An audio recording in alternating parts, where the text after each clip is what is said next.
Yo, YouTube, what's good with y'all, man? It's your boy Q back at y'all again with another video. Like, comment, share, subscribe as if you haven't already. It really helps out the channel greatly, and I appreciate that. I had to get on here and talk about the Cleveland Browns situation, man, that's going on in Cleveland.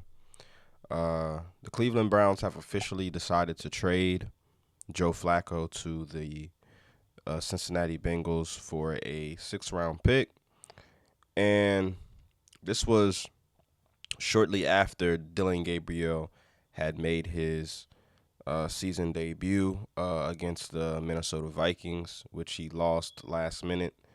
Uh, and I just wanted to get on here and just talk about the whole situation. For starters, I want to talk about the game that Dylan Gabriel had played against the Minnesota Vikings. I thought Dylan Gabriel played okay.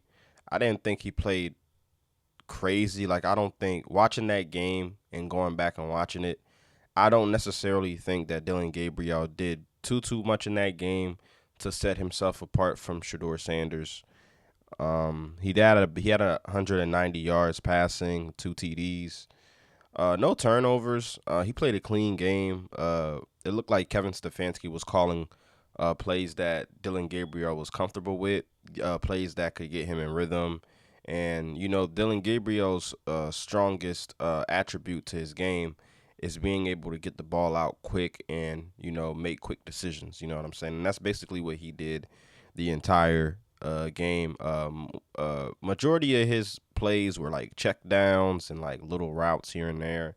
So I don't think he did anything too crazy to separate himself from Shador Sanders. Throughout this quarterback competition, but he did more than enough last week for sure against the Vikings to, get another start. You know what I'm saying? So, shout out to Dylan Gabriel, man. I still don't think that he is a long term solution at quarterback for the Cleveland Browns, but I have to give the man credit where credit is due.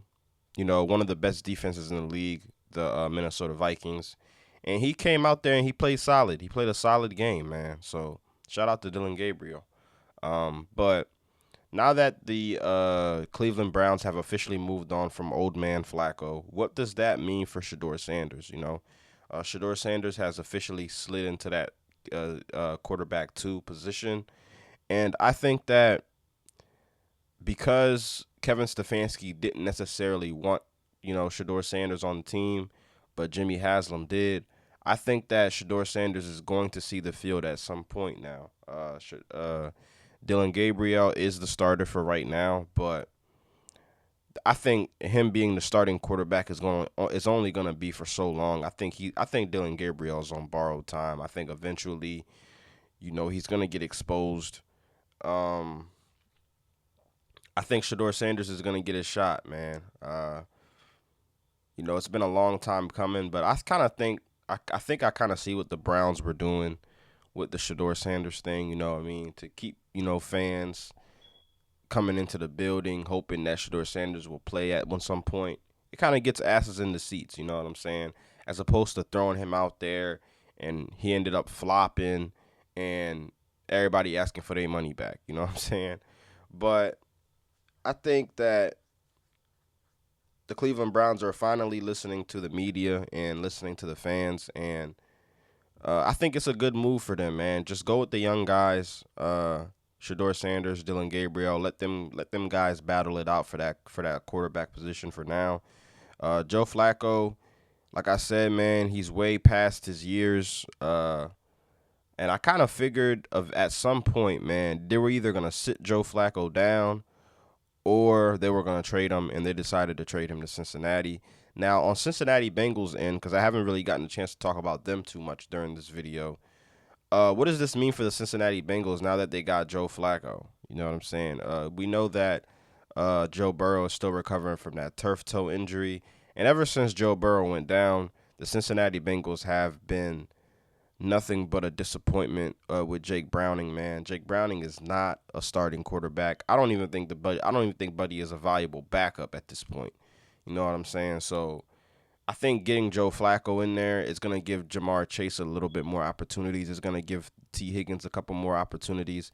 Do I think this makes them any better than what they were with Jake Browning? I don't necessarily think so. I really honestly feel like the Cincinnati Bengals, they could have probably went the direction of trying to call the Giants maybe and try to get Russell Wilson or Jameis Winston from the Giants, as opposed to just trading for Joe Flacco.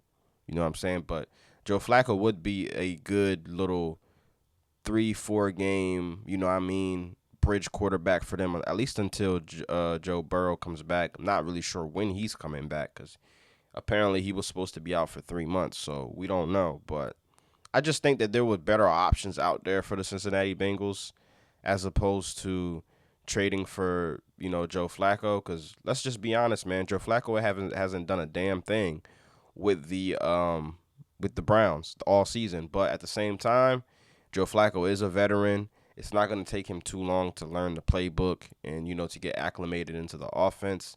He's been around the league for years, so he's kind of seen every defense. You know what I mean? I bet you ain't no playbook too big for Joe Flacco to learn on the fly. You know what I'm saying? So that could be another reason why they got him. You know what I'm saying? I ain't mad at it though. You gotta get somebody in there besides Jake Browning, because Jake Browning has been absolute dog shit.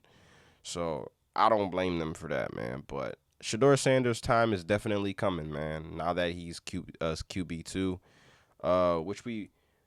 which us fans were kind of hoping that he would start the season off as QB2, but at the same time, the Browns had to see what they had in Dylan Gabriel, I guess, because we all know Dylan Gabriel shouldn't have been drafted over Shedeur Sanders, but it is what it is. It's happened now, but I think that his time is coming, man. We should see him on the field sooner rather than later, man. But that's pretty much all I have for y'all, man. Like, comment, share, subscribe. Y'all know the vibes, man, and y'all let me know how y'all feel about the Cleveland Browns situation with the quarterbacks and everything. I ain't gonna lie, bro. I think this is the most I've ever spoken about the Cleveland Browns in years. You know what I'm saying? So this is new to me, man. But y'all let me know in the comments, man. Uh, and I'm out, man. Peace.